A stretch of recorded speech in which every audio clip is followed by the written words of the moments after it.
शिवगढ़ राज्य की महारानी नंदिनी महल में बैठी जोर जोर से रो रही थी। वह चिंतित होकर महाराज विक्रम से बोली, महाराज, अब हमारे राज्य की रक्षा कौन करेगा? हमें उस दुष्ट राजा रणवीर से कौन बचाएगा? शिवगढ़ एक समृद्ध और सुंदर राज्य था। उसके राजा विक्रम बहुत ही शक्तिशाली, न्यायप्रिय और अपनी प्रजा से प्रेम करने वाले शासक थे। उनकी महारानी नंदिनी दयालु और बुद्धिमान थी।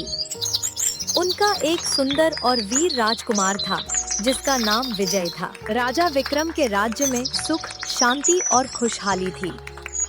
लेकिन पड़ोसी राज्य का राजा रणवीर अपनी दुष्ट हरकतों और लालच के कारण हमेशा शिवगढ़ को परेशान करता रहता था। वह शिवगढ़ पर कब्जा करना चाहता था और उसके लोगों को दुख पहुंचाने के नए नए षड्यंत्र रचता रहता था। एक दिन उसकी क्रूरता इतनी बढ़ गई कि पूरे शिवगढ़ राज्य पर एक बड़ा संकट आ गया। महारानी नंदिनी रो रो कर व्याकुल हो रही थी। उनकी आंखों से आंसू बह रहे थे। उन्होंने चिंता भरे स्वर में महाराज विक्रम से कहा, महाराज, बताइए, हम इस नन्हे से राजकुमार की रक्षा कैसे करेंगे? हम अपनी प्रजा की रक्षा कैसे करेंगे? दुष्ट रणवीर की सेना दिन प्रतिदिन शक्तिशाली होती जा रही है। महाराज विक्रम ने महारानी का हाथ पकड़कर उन्हें सांत्वना दी और बोले, महारानी, आप चिंता मत कीजिए। दुष्ट रणवीर चाहे कितनी भी कोशिश कर ले, वो कभी हमारे साहस और सत्य को नहीं हरा सकता। हम अपनी प्रजा और अपने शिवगढ़ राज्य की रक्षा हर हाल में करेंगे। दूसरी ओर चंद्रगढ़ राज्य का दुष्ट राजा रणवीर अपने महल में बैठा था। उसकी महारानी कालिका बहुत ही क्रूर, लालची और बुरे स्वभाव की स्त्री थी। कालिका क्रोध में अपने सिंहासन पर बैठी हुई राजा रणवीर से बोली, महाराज, कितने वर्षों से आप मुझसे वादा करते आ रहे हैं कि एक दिन आप मुझे शिवगढ़ की महारानी बनाएंगे, और कितना इंतजार करूं मैं? मुझे किसी भी कीमत पर शिवगढ़ राज्य चाहिए। मैं दोनों राज्यों की महारानी बनना चाहती हूँ। राजा रणवीर मुस्कुराते हुए बोला, महारानी कालिका, आप चिंता मत कीजिए। हमारे पास एक अद्भुत योजना है। बस एक दिन और प्रतीक्षा कीजिए। कल युद्ध भूमि में हमारा सामना राजा विक्रम से होगा और हम शिवगढ़ को जीतकर उसे अपना बना लेंगे।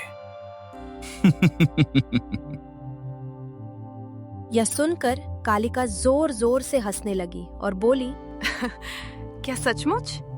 क्या मेरा वर्षों पुराना सपना पूरा हो जाएगा? क्या मैं दोनों राज्यों की महारानी बन जाऊंगी? रणवीर गर्व से बोला, हाँ महारानी, हमने वर्षों से विशाल सेना तैयार की है। किसी भी हाल में राजा विक्रम हमें नहीं हरा सकते। कल रणभूमि में हमारी विजय होगी और शिवगढ़ सहित सब कुछ हमारा हो जाएगा। कालिका और रणवीर अपनी जीत के सपने देख रहे थे, लेकिन उन्हें यह नहीं पता था कि प्रकृति उनके घमंड को तोड़ने के लिए उन्हें एक बड़ा सबक सिखाने वाली थी। रात हो चुकी थी। पूरे शिवगढ़ राज्य में सन्नाटा छाया हुआ था। महारानी नंदिनी अभी भी बहुत व्याकुल थी। उनका मन बार बार यही सोच रहा था कि कल क्या होगा।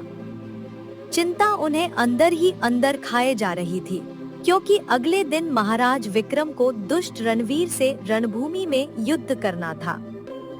आंखों में आंसू लिए महारानी नंदिनी महाराज विक्रम से बोली, महाराज, हम अपना राज्य रणवीर को क्यों नहीं दे देते? हम यहाँ से बहुत दूर चले जाएंगे। मैं आपको खोना नहीं चाहती। उसकी विशाल सेना और शक्ति के सामने हम कुछ भी नहीं हैं। महाराज विक्रम मुस्कुराए और शांत स्वर में बोले, महारानी, आप इतनी चिंतित क्यों हो रही हैं? युद्ध में जाने से पहले कभी हार नहीं माननी चाहिए। हमें पूरे मन और साहस से प्रयास करना चाहिए। परिणाम चाहे जो भी हो, हमें उसका धैर्य से इंतजार करना चाहिए। इसलिए आप व्यर्थ चिंता मत कीजिए और समय पर विश्वास रखिए। अगली सुबह वह समय आ गया जिसका दुष्ट रणवीर वर्षों से इंतजार कर रहा था। दोनों राज्यों की विशाल सेनाएं रणभूमि में आमने सामने खड़ी थी। एक ओर वीर राजा विक्रम थे और दूसरी ओर घमंडी राजा रणवीर, जो युद्ध के लिए पूरी तरह तैयार था। कुछ समय तक राजा विक्रम और उनकी सेना बहादुरी से लड़ते रहे, लेकिन जब उन्होंने रणवीर की विशाल सेना को चारों ओर से अपनी सेना को घेरते हुए देखा, तो उनके सैनिकों का मनोबल टूटने लगा।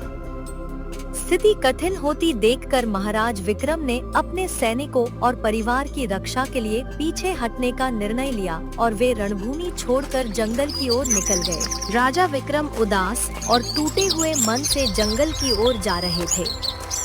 उनका आत्मविश्वास पूरी तरह डगमगा चुका था। उन्हें कुछ भी समझ नहीं आ रहा था कि अब क्या करें। एक ओर उनका प्यारा शिवगढ़ राज्य था, दूसरी ओर उनकी महारानी नंदिनी, उनका नन्हा राजकुमार विजय और उनकी प्रजा, जिनकी रक्षा करना उनका कर्तव्य था। वह इन विचारों में खोए हुए जंगल में भटक रहे थे। तभी उन्होंने एक अद्भुत दृश्य देखा। एक गाय अपने छोटे से बछड़े के सामने खड़ी थी और उसके सामने एक भयानक शेर था। शेर उस बछड़े पर हमला करना चाहता था, लेकिन वह गाय अपने प्राणों की चिंता किए बिना पूरी शक्ति से शेर का सामना कर रही थी।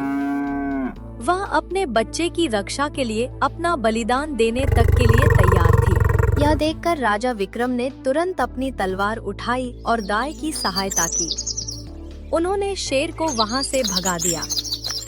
उस गाय से राजा विक्रम ने पहला सबक सीखा।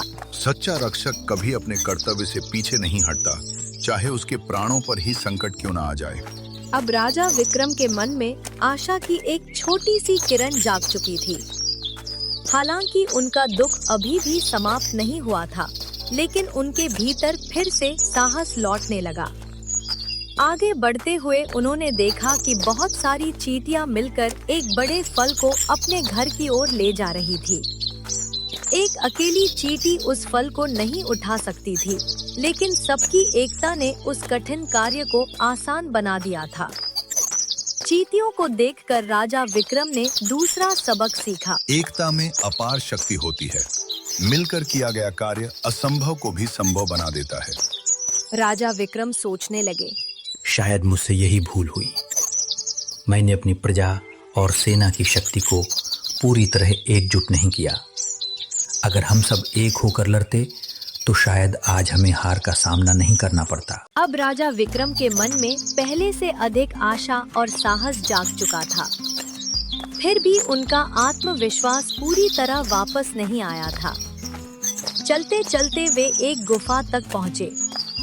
गुफा के अंदर जाकर वे एक पत्थर पर बैठ गए और शांत मन से अपनी हार और आने वाले समय के बारे में सोचने लगे। मकड़ी बार बार ऊपर चढ़ती और हर बार नीचे गिर जाती, लेकिन उसने हार नहीं मानी। वह फिर से प्रयास करती, फिर गिरती, लेकिन उसका साहस कभी कम नहीं हुआ। कई बार असफल होने के बाद अंततः मकड़ी सफल हो गई और उसने अपना सुंदर जाला बना लिया। राजा विक्रम बहुत ध्यान से यह दृश्य देख रहे थे। मकड़ी से उन्हें तीसरा और सबसे महत्वपूर्ण सबक मिला। जीवन में कभी हार नहीं माननी चाहिए। असफल होने पर भी बार बार प्रयास करते रहना चाहिए, क्योंकि लगातार प्रयास ही सफलता का मार्ग बनाता है। अब राजा विक्रम के मन में नया आत्मविश्वास जाग चुका था। उन्होंने अपने मन में सोचा, मैंने पहली बार युद्ध में पूरी शक्ति और धैर्य से प्रयास नहीं किया। भय के कारण मैं रणभूमि छोड़कर चला आया। अब मुझे फिर से प्रयास करना चाहिए, परिणाम चाहे जो भी हो। प्रकृति से 3 अनमोल सबक सीखकर राजा विक्रम वापस अपने राज्य की ओर लौटे। उन्होंने अपनी बिखरी हुई सेना को फिर से एकत्र किया और उनमें साहस और आत्मविश्वास जगाया। उन्होंने अपनी सेना से कहा, वीरों, जीत और हार हमारे हाथ में नहीं होती, लेकिन पूरी निष्ठा और साहस से प्रयास करना हमारा कर्तव्य है। आज हम अपने राज्य, अपनी प्रजा और अपने सम्मान की रक्षा के लिए लड़ेंगे। कुछ समय बाद एक बार फिर राजा विक्रम और दुष्ट राजा रणवीर के बीच भयंकर युद्ध हुआ।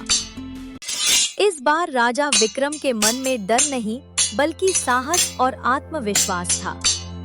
युद्ध कठिन था, क्योंकि रणवीर को हराना आसान नहीं था। फिर भी राजा विक्रम और उनकी सेना ने पूरी शक्ति, एकता और बुद्धि के साथ युद्ध किया। अंत में सत्य और साहस की विजय हुई।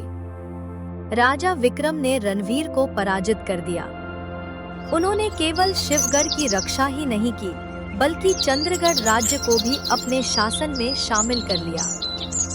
दुष्ट राजा रणवीर को बंदी बनाकर कारागार में डाल दिया गया। महारानी कालिका, जो लालच और अहंकार में अंधी हो चुकी थी, उन्हें भी उनके कर्मों की सजा मिली।